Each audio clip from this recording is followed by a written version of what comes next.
دوسری بات یہ ہے کہ اللہ تعالیٰ نے یہ ایام جو ہے وہ میزبان بن کر مہمانوں کو اپنے یہاں دعوت دی ہے کہ میں میزبان، اب آؤ تم میں سے کون کون میرا مہمان بننے کے لیے تیار ہے. مسجد اللہ کا گھر ہے، مسجد اللہ کا گھر ہے، اللہ میزبان ہے اور معتکفین مہمان ہیں. تو دعوت ہے کہ آؤ کون کون میرا مہمان بننے کو تیار ہے. اب کتنی بڑی دعوت ہے. آپ کو ڈی ایم صاحب دعوت دیں، آپ کو منسٹر صاحب دعوت دیں، آپ کو چیف منسٹر صاحب دعوت دیں، آپ کو پرائم منسٹر صاحب دعوت دیں، آپ کو پریزیڈنٹ آف انڈیا دعوت دے، تو آپ اس دعوت کا جگہ جگہ چرچا کریں گے. مجھے وزیر اعظم نے بلایا ہے، مجھے پریزیڈنٹ نے بلایا ہے، مجھے چیف منسٹر نے بلایا ہے. اخباروں میں آئے گا، ٹی وی پر آئے گا، سوشل میڈیا پر آئے گا. خاندان والے تذکرے کریں گے، چرچے کریں گے.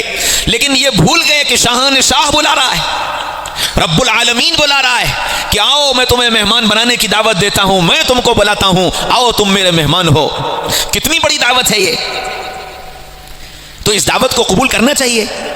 اچھا یہ ضروری نہیں ہے، اللہ تعالیٰ توفیق دے اور اللہ تعالیٰ ہمت دے. یقینی بات ہے کہ ہمارے آقا صلی اللہ علیہ وسلم نے 10 دن کا اعتکاف کیا، مہینے بھر کا اعتکاف کیا، اللہ جتنی ہمت دے. لیکن یہ سوچنا کہ جی اب 10 دن کا تو نہیں کر پائے تو پھر اب کیا آئندہ دیکھیں گے، نہ. ہمارے حضرت مفتی سعید احمد صاحب پالن پوری رحمۃ اللہ علیہ فرمایا کرتے تھے ایک رات بھی دے سکتے ہو تو اپنے اللہ کو دے دو. ایک رات بھی دے سکتے ہو تو اپنے اللہ کو دے دو. ایک دن بھی دے سکتے ہو تو اپنے اللہ کو دے دو. چند گھنٹے بھی دے سکتے ہو تو اپنے اللہ کو دے دو. اللہ میں تیرا مہمان بن کر تیرے دربار میں آ گیا ہوں، اور وہ چند گھنٹے اللہ سے کی مہمانی لے لو، اللہ کے مہمان بن جاؤ. اچھا اب جب مہمان بن جاتے ہیں تو کیا ہوتا ہے؟ جیسے میاں صاحب ہمارے میزبان اور میں ان کا مہمان. تو اب جب میں ان کا مہمان ہوں، ظاہر بات ہے کہ اگر کوئی دوسرا دعوت دے تو میری ذمہ داری ہے کہ میں یہ کہوں کہ نہ، میرے میزبان تو میاں صاحب ہیں، میں اور کسی کے نہیں جا سکتا، میں تو ان کا مہمان ہوں. اچھا جب کوئی ضرورت آئے، میں میاں صاحب کے گھر پر ہوں اور مجھے کوئی ضرورت آئے تو ظاہر بات ہے کہ میں مسجد کے امام صاحب سے نہیں پوچھوں گا، میں محلے والوں سے نہیں پوچھوں گا.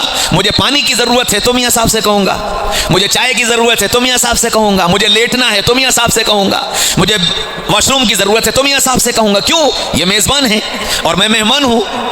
تو اعتکاف کرنے والا مہمان ہے، رب میزبان ہے. تو پھر کیا ہو کہ ان مہمانوں کی ذمہ داری ہے کہ اس مہمان خانے میں رب سے باتیں کریں، سب سے نہیں. رب سے باتیں کریں، سب سے نہیں. تو ہم اعتکاف میں جب آئیں تو رب سے باتیں کرنے آئیں، سب سے باتیں کرنے نہ آئیں.